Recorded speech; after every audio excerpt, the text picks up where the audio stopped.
saying in Tennessee, I know it's in Texas, probably in Tennessee, that says, fool me once, shame on you. If fool me, we can't get fooled again. I take the threat very seriously. I take the fact that he develops weapons of mass destruction very seriously. I remember the fact that he has invaded 2 countries before. I know for a fact that he's poisoned his own people. He doesn't believe in the worth of each individual. He doesn't believe in public dissent. I look forward to a dialogue. But there will be a consequence. We must anticipate problems before that come. I will remind them that history has called us into action, that we love freedom, that we'll be deliberate, patient, and strong in the values that we adhere to. But we can't let the world's worst leaders blackmail, threaten, hold freedom-loving nations hostage with the world's worst weapons.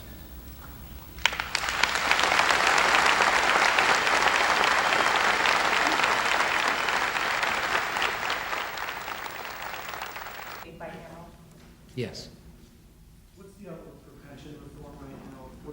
I think you can make the case. Hypothetically, very theoretically, you can make the case that there are occasions that might require preemptive action. That's why I say, give us the facts, give us a far better appreciation of the circumstances involving Iraq, and that may be one of them.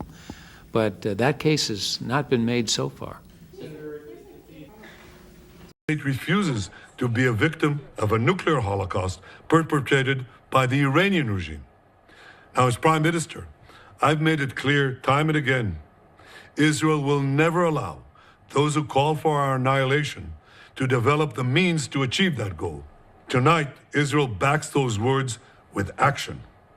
We struck at the heart of Iran's nuclear enrichment program. We struck at the heart of Iran's nuclear weaponization program. We targeted Iran's main enrichment facility in Natanz. We targeted Iran's leading nuclear scientists working on the Iranian bomb. We also struck at the heart of Iran's ballistic missile program. Last year, Iran fired 300 ballistic missiles at Israel. Each of these missiles carries a ton of explosives and threatens the lives of hundreds of people. Soon, those missiles could carry a nuclear payload, threatening the lives not of hundreds, but of millions. Iran is gearing up to produce 10,000 of those ballistic missiles within 3 years. Now just imagine 10,000 tons of TNT landing on a country the size of New Jersey. This is an intolerable threat. It too must be stopped. Iran is now working on what it calls the new plan to destroy Israel. You see, the old plan failed. Iran and its proxies try to encircle Israel with a ring of fire and to attack us with the horrible attack of October 7th. But the people of Israel, the soldiers of Israel, rose like lions to defend our country. We crushed Hamas, we devastated Hezbollah, we hit Iranian proxies in Syria and Yemen. And when Iran directly attacked us twice last year, we struck back inside Iran itself. Yet in defending ourselves, we also defend others. We defend our Arab neighbors. They too have suffered from Iran's campaign of chaos and carnage. Our actions against Iran's proxy Hezbollah led to the establishment of a new government in Lebanon and the collapse of Assad's murderous regime in Syria. The peoples of those 2 countries now have a chance for a different future, a better future. So too do the brave people of Iran, and I have a message for them. Our fight is not with you. Our fight is with the brutal dictatorship that has oppressed you for 46 years. I believe that the day of your liberation is near. And when that happens, the great friendship between our 2 ancient peoples will flourish once again. I want to assure the civilized world, we will not let the world's most dangerous regime get the world's most dangerous weapons. And Iran plans to give those weapons, nuclear weapons, to its terrorist proxy. That would make the nightmare of nuclear terrorism all too real. The increasing range of Iran's ballistic missiles would bring that nuclear nightmare to the cities of Europe and eventually to America. Remember, Iran calls Israel the small Satan.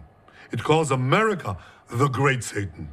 And this is why for decades, it's led millions in the chants of death to Israel and death to America. Today, Israel is responding to those genocidal calls with action and with a call of our own. Long live Israel and long live America. Our action will help make the world a much safer. Dark son of a bitch, sorry to tell you. Why did the U.S. invade Iraq in 2003? Where did that war come from? If you take out Saddam's regime, I guarantee you that it will have enormous positive reverberations on the region.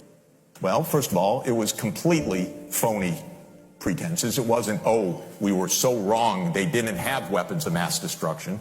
They actually did focus groups in the fall of 2002 to find out what would sell that war to the American people. Abe Schultzke, if you want to know the name of the PR genius. They did focus groups on the war. They wanted the war all the time. They had to figure out how to sell the war to the American people, how to scare the shit out of the American people. It was a phony war. Where did that war come from? You know what? It's quite surprising. That war came from Netanyahu, actually. You know that? It's weird. And the guy's nothing if not obsessive. And he's still trying to get us to fight Iran this day, this week. He's a deep, dark son of a bitch, sorry to tell you.